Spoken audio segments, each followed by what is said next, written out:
IQ Z10X 8128, কালারটা হচ্ছে ultra marine. ভাই এখন এটা আনবক্সিং করবে, তো সাথেই থাকুন।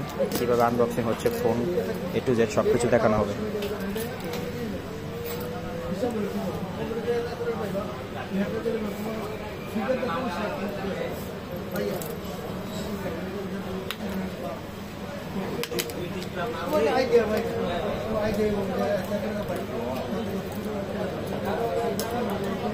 টানকে ছিঁড়া ফেলেন।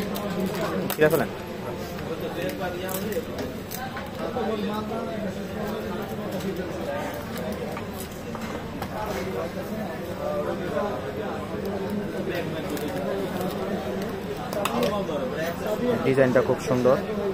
আইকিউ সাথে একটা ব্যাক কভার দেওয়া আছে, সাথে চার্জার দেওয়া আছে আর কেবল দেওয়া আছে।